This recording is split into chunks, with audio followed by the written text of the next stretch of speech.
ഈ വർഷം കല്യാണി പ്രിയദർശന്റേതായിരുന്നു എന്ന് നിസ്സംശയം പറയാൻ സാധിക്കും. ലോക എന്ന ചിത്രത്തിലൂടെ മലയാളത്തിന്റെ ആദ്യത്തെ സൂപ്പർ ലേഡി ആയിരിക്കുകയാണ് കല്യാണി പ്രിയദർശൻ.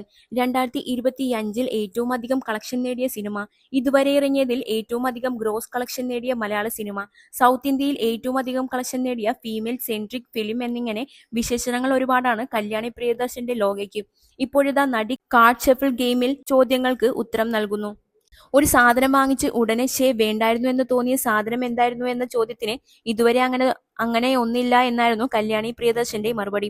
കുറ്റബോധം തോന്നുന്ന വിധം ഞാൻ ഒന്നും വാങ്ങിയിട്ടില്ല. അങ്ങനെ ഒരാളല്ല ഞാൻ. ഒരു സാധനം വാങ്ങുന്നുണ്ട് എങ്കിൽ ഞാൻ ഒരുപാട് ആലോചിക്കും. പ്രത്യേകിച്ചും വലിയ കാശ് ചെലവാക്കി വാങ്ങുന്ന സാധനമാണെങ്കിൽ മാസങ്ങൾക്ക് മുന്നേ ആലോചിച്ചു തുടങ്ങും. അതുകൊണ്ട് ഒരു കുറ്റബോധവും വാങ്ങിയ സാധനങ്ങളുടെ പേരിലില്ല. 2025 ഒരു ദിവസത്തിലേക്ക് തിരിച്ചു പോകാൻ സാധിച്ചാൽ ഏത് ദിവസമായിരിക്കും അത് എന്ന ചോദ്യത്തിന് ലോക റിലീസ് ചെയ്ത ആ ദിവസം എന്നാണ് കല്യാണി മറുപടി പറഞ്ഞത്. എനിക്കിപ്പോഴും ഓർമ്മയുണ്ട്, ഞാൻ വളരെയധികം നെർവസ് ആയിരുന്നു. ഞാനും കൂടെ അഭിനയിച്ച നെസ്ലിനും ഞങ്ങൾ താമസിച്ച റൂമിൽ നിന്ന് പുറത്തേക്ക് ഇറങ്ങിയതേയില്ല. ഷോ കഴിഞ്ഞിട്ട് ഫോൺ നോക്കാമെന്നായിരുന്നു പറഞ്ഞിരുന്നത്. ഷോ കഴിഞ്ഞ് കോളുകൾ വരാൻ തുടങ്ങിയപ്പോൾ മനസ്സിലായി സിനിമ വർക്കായി എന്ന്. അപ്പോൾ നെസ്ലിനെ വിളിച്ചു പറഞ്ഞു, ഇനി നമുക്ക് പുറത്തേക്ക് ഇറങ്ങാമെന്ന്. ആ ദിവസം ഒരിക്കൽ കൂടെ വേണമെന്ന് ആഗ്രഹിക്കുന്നുവെന്ന് കല്യാണി പറഞ്ഞു.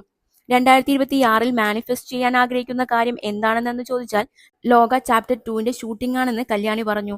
ഹിഡൻ ടാലന്റ് എന്താണെന്ന് ചോദിച്ചപ്പോൾ കുക്കിംഗ് എന്നാണ് താരപുത്രി പറഞ്ഞത്. അത് ഹിഡൻ ടാലന്റ് ഒന്നുമല്ല, അടുത്തറിയാവുന്നവർക്കെല്ലാം അറിയാവുന്നതുമാണത്രേ. ലോകയിലെ ചന്ദ്രയിൽ നിന്ന് എടുക്കാൻ ആഗ്രഹിക്കുന്ന പവർ എന്താണെന്ന് ചോദിച്ചപ്പോൾ പറക്കാനുള്ള പവർ എന്ന് പറയാനാണ് ആഗ്രഹം. പക്ഷെ അത് നടക്കാത്തതുകൊണ്ട് ചന്ദ്രയെ പോലെ ഇടിക്കാനുള്ള പവർ വേണമെന്ന് കല്യാണി ആഗ്രഹിക്കുന്നുണ്ടത്രേ.